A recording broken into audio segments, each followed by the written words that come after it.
mode of instituting action in civil matters, and the responses to each of them, So it's like a double barrel attack. So the first one we're going to look at mode of instituting actions. Mode of instituting actions. And when you talk about mode of instituting action, it simply means if my right has been violated, if I think that I have a civil right against somebody, and I have a cause of action which I want to maintain against the person, how do I ventilate my grievance? What do I do? What is the method that's talking about the mode? So in view of this fact, we need to know that the nature of the action determines the mode to be applied. The nature of the action determines the mode to be applied in ventilating the grievance. For instance, if the action is contractual and there is a breach of contract, what will normally come into your mind is a writ of summons. Why? Because it's going to be what? Contentious. And then again, apart from talking about writ of summons, if what we are talking about is a liquidated money demand, he is owing me, I may want to adopt another method so long as it is provided by law. When you look at the rules of court, you see something like fast tracking. You see the fast tracking method. Under the old laws or rules of court, you see something like undefended list. Undefended list. Why? Because the claim is a quantified amount of money, and you believe that this other party has no defense to it. So we are going to be looking at this one after the other. So but the point we want to underscore here now is that the nature of your action determines the mode to be applied. And what points to the mode is the state of the law. It is the law that tells you the mode of the action to pursue.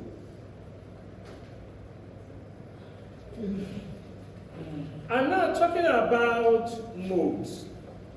Modes differ between courts. Modes of action, they differ in as much as we have different levels of courts.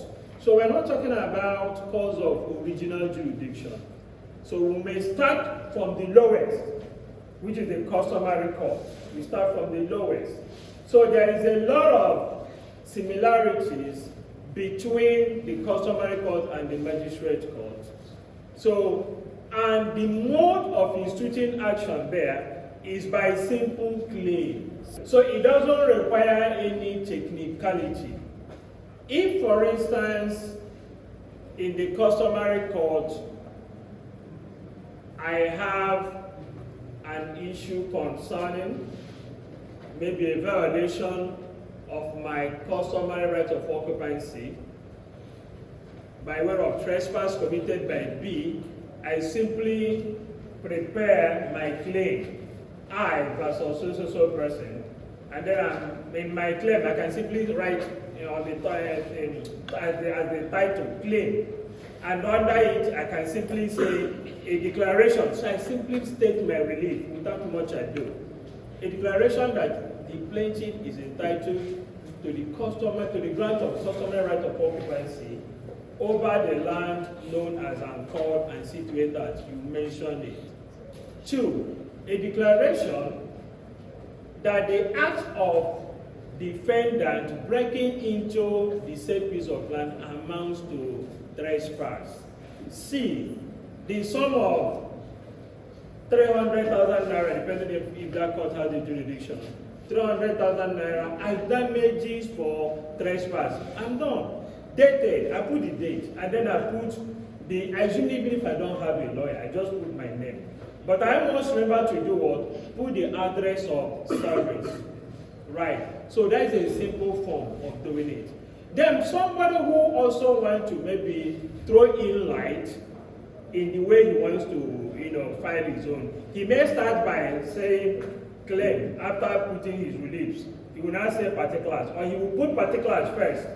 Particulars, the land in dispute is known as an court. It was deforested by blah, blah, blah, just telling a little bit story, which ordinarily you will go to tell in the witness box. Right. So if you adopt that method, there's nothing wrong in it. So long as in the end, you're going to stipulate or state your concise reliefs you're asking for. The same thing also applies in the magistrate court. But the difference between the two is that when you file this your claim in the magistrate court, the magistrate court clothes it with what is called precipi. That is their own standard summons. Their own standard summons. They just take this your claim, your piece of paper, take their own format, pin onto it, and then write some certain things and pin it. So as far as they are concerned, that precipi is what is the summons. Is a summons. So suffice it to say that between these non-court of records, there is no discrimination as to writ of summons, originating summons. They don't apply to this level of court. They don't have, even petition, even if maybe it's a customary marriage and you're seeking divorce or you're seeking some other matrimonial reliefs known to customary law, you are not obligated to start saying it's a petition. Do you understand? Because there is no hard and fast rule about it. I know that before now, the rule of evidence didn't even apply to customary law, the customary courts. Right, so their own is very, very simple. So having been able to distinguish them, we now move over to the course of record, where we now have the issues, where we have a lot of things to talk about. So, in view of this, let me start by talking about the National Industrial Court. I want to talk about it before I talk about the High Court, Federal Court, but not in the order, but so that you understand. I'm saying this because the intricacies of filing an action in the High Court is more on the high than these other courts. Right. When you are filing an action before the National Industrial Court, it's more or less like adopting a summary jurisdiction approach. The rule is there, you look at the rule, what you're simply required to do is to do a statement, put down the names of the parties involved in the action, do a concise statement. Maybe the statement could be that I was employed by so person or so company, and my employment is regulated by the civil service rules, but I came to work on so day, and I received a letter terminating my appointment. And then you just go down and state your reliefs, wherefore you're claiming that a declaration that your termination of appointment is unlawful. It was unlawfully done. And then maybe secondly, you may not necessarily ask for reinstatement. You know why? You don't want a willing servant on an unwilling master. So as for hire and fire, is his basic right. He can hire and fire. But how he fires is what matters. Has he done it properly? So if he hasn't done it properly, your recourse is what is in damages. Right. But if in some positions, there are some positions, and depending on your, how the regulation, civil service rule has regulated your position, depending on your level, the court can still do what? Reinstate you. The court may still reinstate you, depending on the circumstance. Right. So, but what we're saying here now is that when it comes to National Industrial Court, the issue of writ of summons, originating summons, those things, they are more or less an aberration. They are more or less an aberration. It's a simplified method of filing an action. And once you do it, they are the ones to serve. You put your address for service. Maybe if it's something they need to post, they will tell you, go and pay so amount of money, they will post it. And you don't even need to bother but you can front load the documents you want to rely on. The presiding judge will determine when to hear your matter, and then all the parties will be served with what? Hearing notices. So it is that simplified when you talk about National Industrial Court. And when you look at the procedure at the Federal High Court, Federal High Court, apart from the fact that it assumes jurisdiction of the subject matters as contained in the exclusive legislative list, is more or less akin to state high court. So there are several matters that you can bring depending on what your cause of action is. So you can, if properly situated, they can still entertain what? Originating summons. Good, they can entertain originating summons. As a matter of fact now, even the pre-election matters have now become the subject matter of what? The Federal High Court. And the rule tells you that you must go by what? By originating summons. Even when you look at that and look at the critical meaning of the word originating summons, and you begin to believe that pre-election matters shouldn't be by way of originating summons. But that's what the law has said. So all that is left to you as a lawyer is to do what?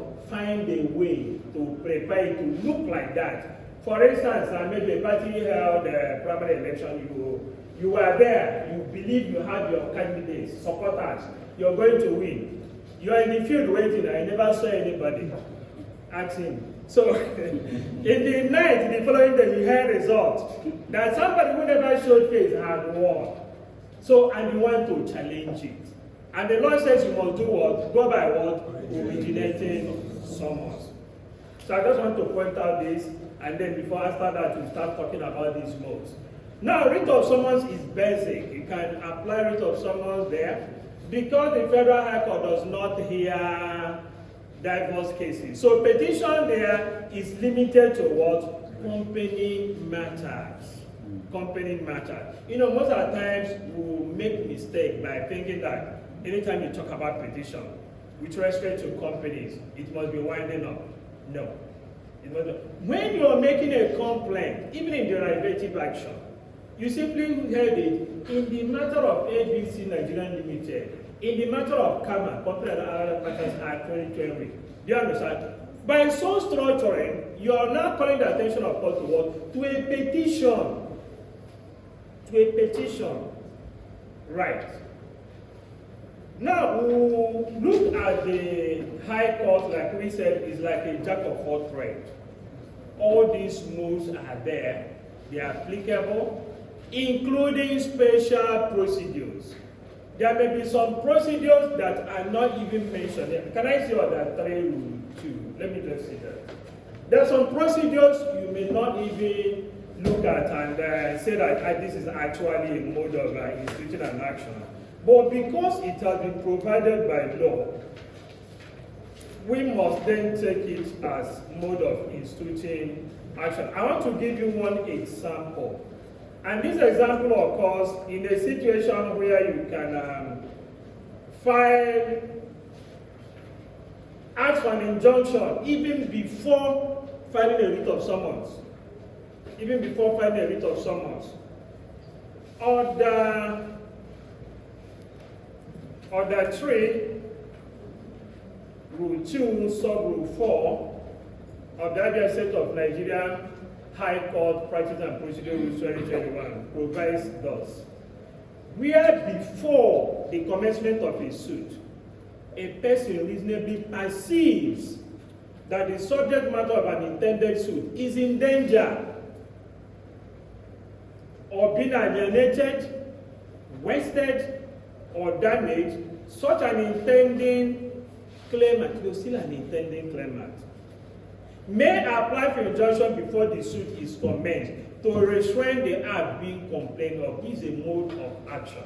And most of the time, I have used this a couple of times, and in the end, when I achieved the result, I didn't see the need to file it of someone again.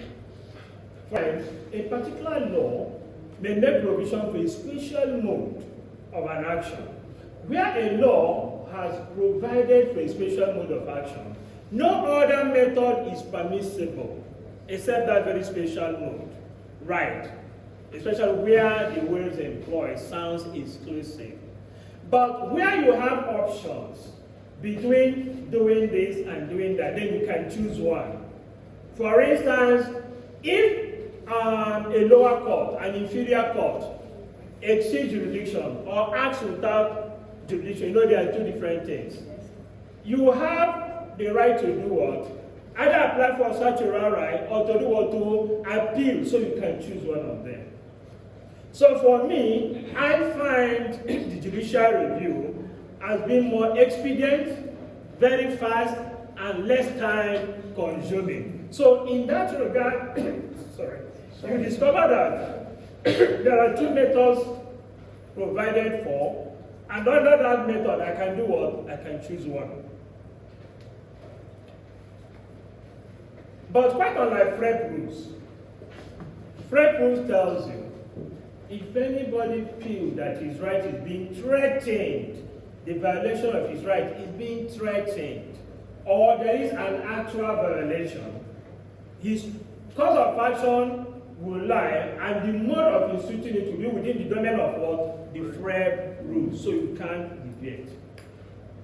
But before the FREP rules, especially that of 1979, was enacted, the court, in the case of Chika Agon against FRN, so the Supreme Court then held that so long as somebody's fundamental right was violated, the person can even pursue it by writ of summons. But that was before these new FREP rules came into being. You understand? So you first of all look at the rules, look at the law, locate your cause of action. Does the law giving you any particular means of pursuing your action? That means that particular action is what mode you must do what? Follow. All right. But generally speaking, we have writ of summons. Writ of summons where the issue is a contentious one. Where issue is contentious, then you go by what? Writ of summons. So that the other party can be at liberty to join issues with you, and the entire matter will be heard on the merits.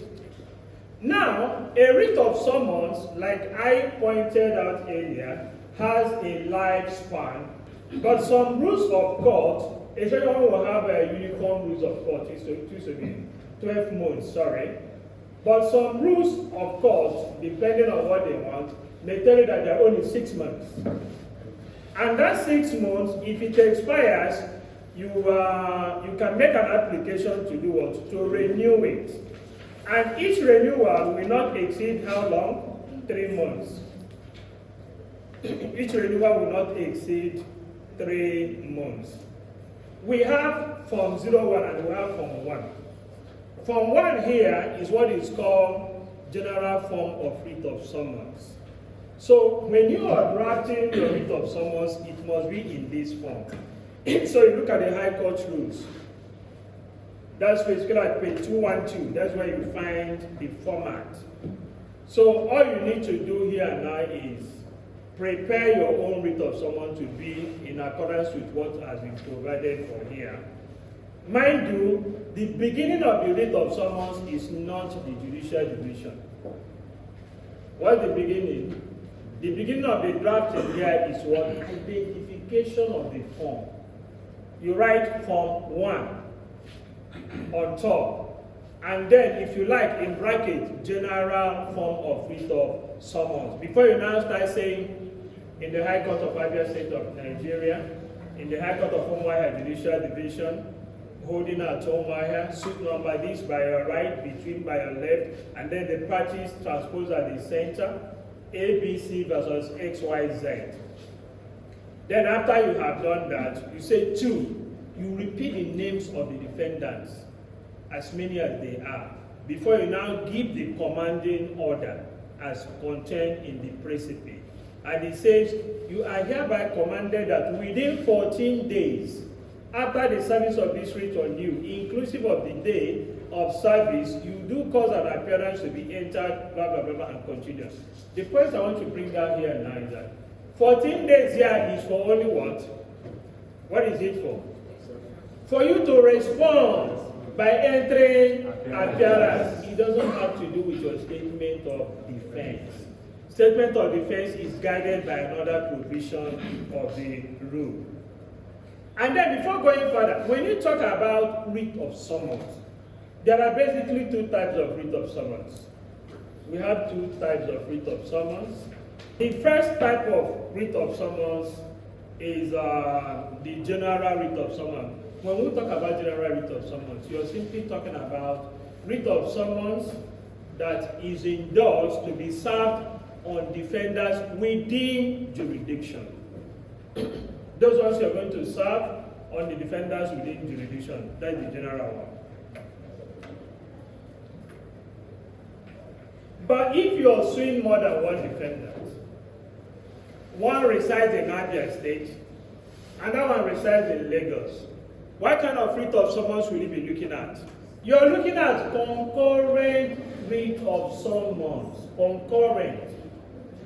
Concurrent in that serve within jurisdiction and also do what serve outside the state. Because when you look at the pure meaning of the word outside jurisdiction, it simply means what? Outside Nigeria. So you can also have writ of summons for service outside jurisdiction, that is the foreign one. But when you're talking about out of the state, you're looking at concurrent writ of summons.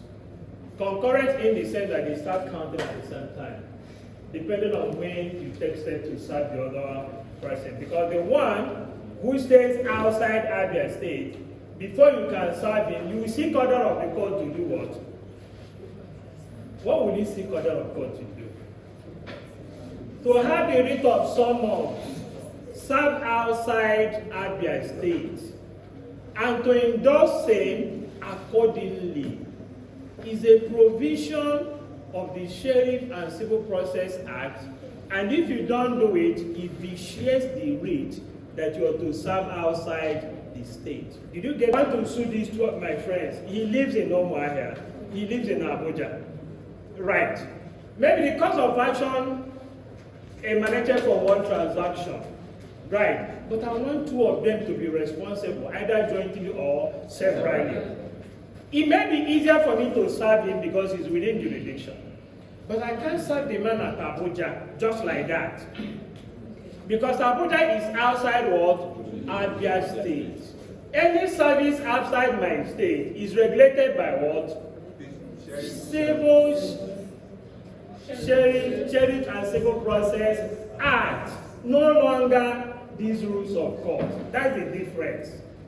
And because by his status, I have to serve him based on the federal law, I will simply do what? Get an order of the court to do that. I will file a motion. I might have served this man, no problem. But for me to serve him, I seek for an order of the court. For the court to permit me to serve him at Abuja outside Abia State. That is one.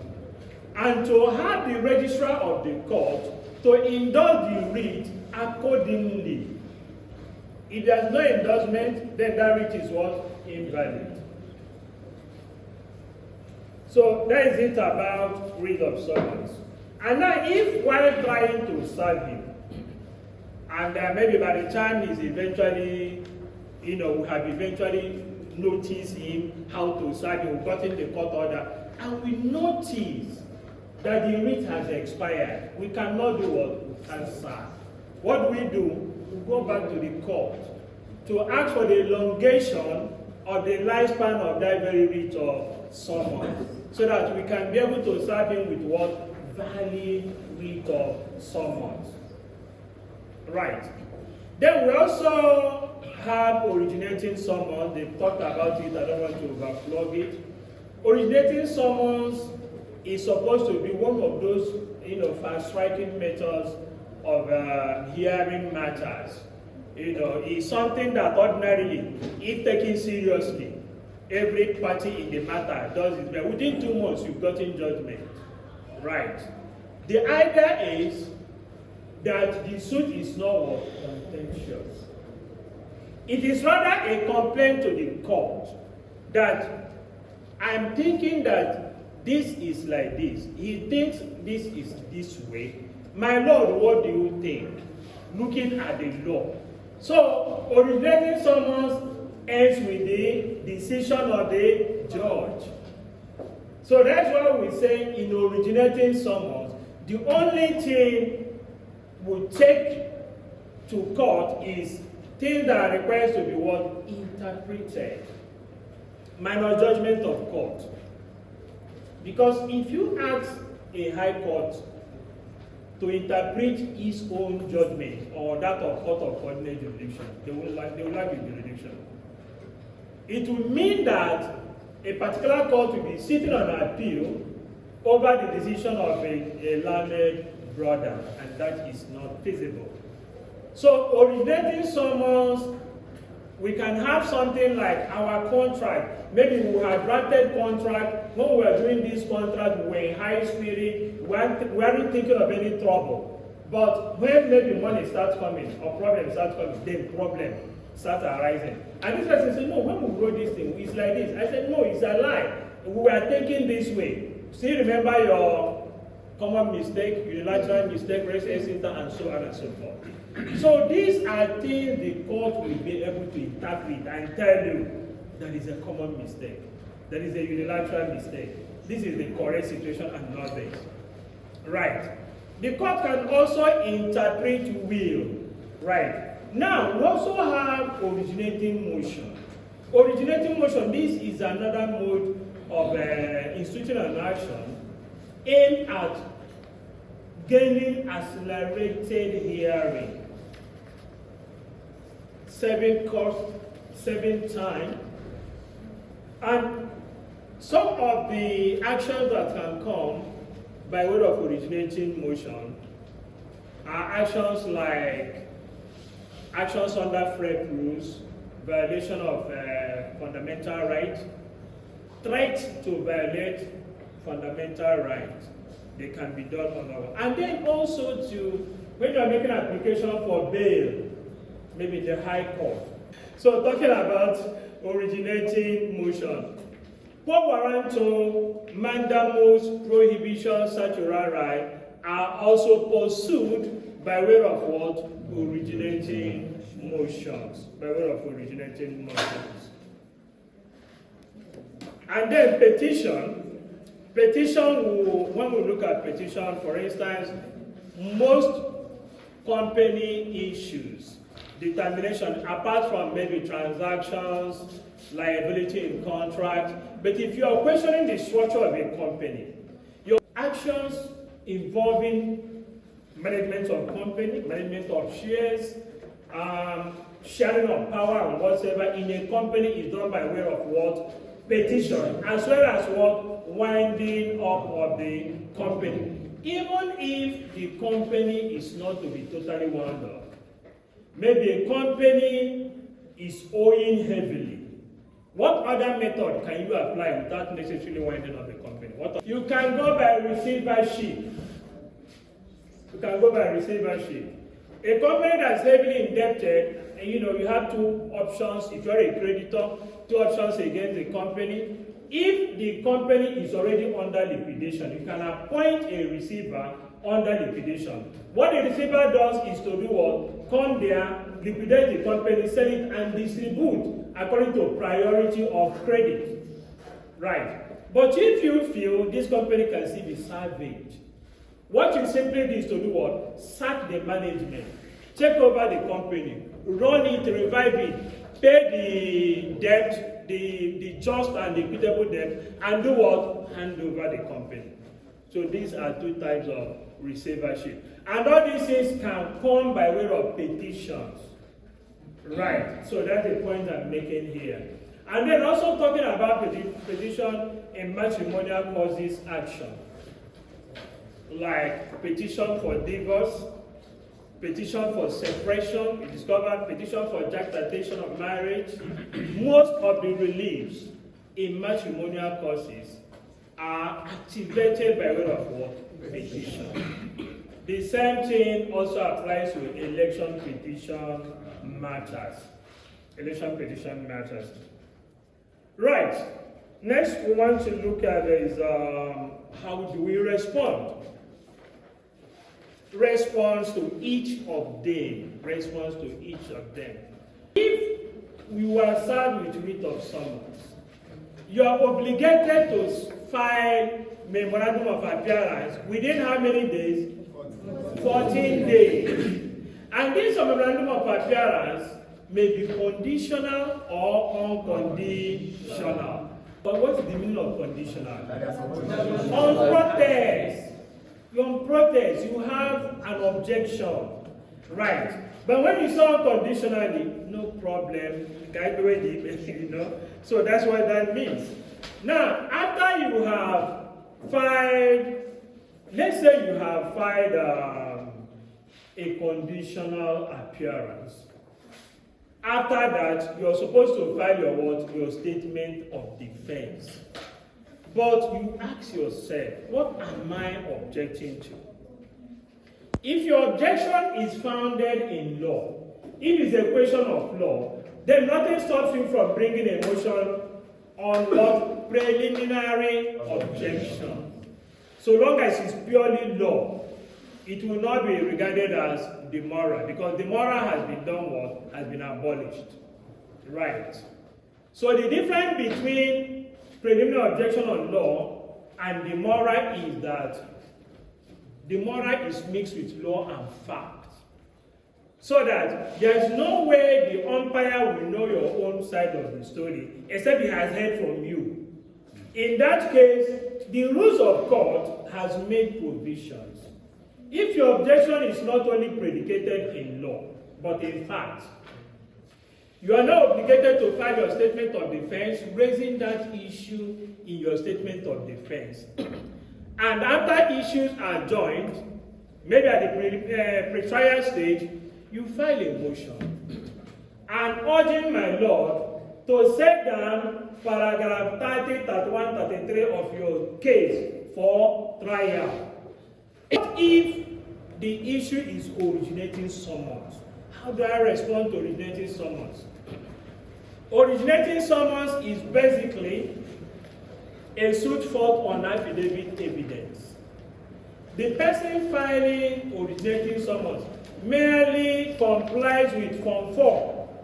He just copied Form 4, but the major thing here is that he is going to couch questions for the termination of the court. Whether by clause 3 of this will, the word property includes money in bank. You have couched it, right. Whether my client as a beneficiary qualifies to be entitled to equal shares with his other brothers, if my Lord answers question number 1 in the affirmative, you are done. So if the other reliefs you want, you can put, but even if you don't put reliefs, why? Because the answer to that question, the court will definitely make an order that is incidental to that very answer that my Lord is going to give. Even if you as a respondent, because it's an issue of law, even if you haven't filed anything, my Lord will still go ahead, hear the matter, answer the questions. Right. But it's also good maybe for you, your response should be by way of what? Counter affidavit. Counter affidavit if there is anything you are objecting to. But if there is nothing you are objecting to, you can jettison counter affidavit and file what? Your written address on point of law. So that you now join the issue. This property this man is talking about, no, my Lord, property means things that are tangible, things that cannot be moved. They move or movable or immovable. Your own argument, right? So, but in the end, my Lord will look at it, interpret it, and then hold one way or the other. So the point to take home here is when you are faced with originating summons, as a respondent, you file either a counter affidavit if you have factual issues you want to traverse. But if not, do what? File your written statement, file your written address on point of law. Then we'll move over to petition. If your petition is on the issue of matrimonial causes, what do you file? What does the respondent file? In a matter for divorce or separation or custody or dissertation of marriage, what do you file as a respondent? Answer. You file an answer. If the petition is on election matter, what do you file?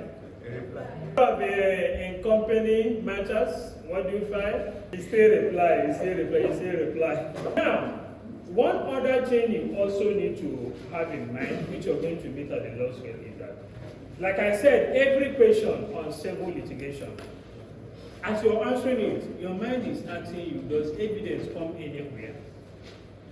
As we go on, we'll be seeing how evidence will be coming in. For instance here, I talked about your list of documents. Your documents must be documents that are what? Admissible in law. Right. They must also be what? They must also be what? Admissible in law, relevant and primary evidence. But when you don't have that primary evidence, that means in your statement of defense, you must be able to plead what? Secondary evidence. That you're going to lay secondary evidence. That's where it starts. That's where it starts. If at the time you're preparing this thing, you look for the original and you couldn't see it, but you can easily see photocopy, you lay the foundation. That at the time of the contract, you were given an original copy. But because you have moved from that you look for the document, you couldn't find it. But that you still have what? Your photocopy. You're laying foundation for what? Secondary evidence. This is where it starts. Right. And then you're talking about witnesses. What kind of witnesses are you looking for? Competent witnesses. And who can also be what? And you're not looking for witnesses with what? Immunity. And finally, too, is the ethics. When you are suing, we have talked about the ethics last class, right? When you are suing, you are avoiding what? Champathy.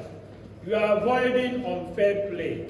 You are avoiding, overreaching your opponent. But as a defendant, what will you be avoiding? What are the ethics as a defendant? If I am defending, although in ethics, your ethics is asking you to say the truth, and someone will say, are you telling me to say the truth? Are they saying the truth? Do you understand? But the problem is that the two wrongs can never make a right. The person who is lying, you wouldn't know when you'll be caught, especially under cross-examination. So because of that, you simply have to do what? Make sure that you're presenting your case in the best perspective, and you're also presenting the truth of your matter. So those are the things you have to put in the ethics, all those sharp practices, you also try to avoid them.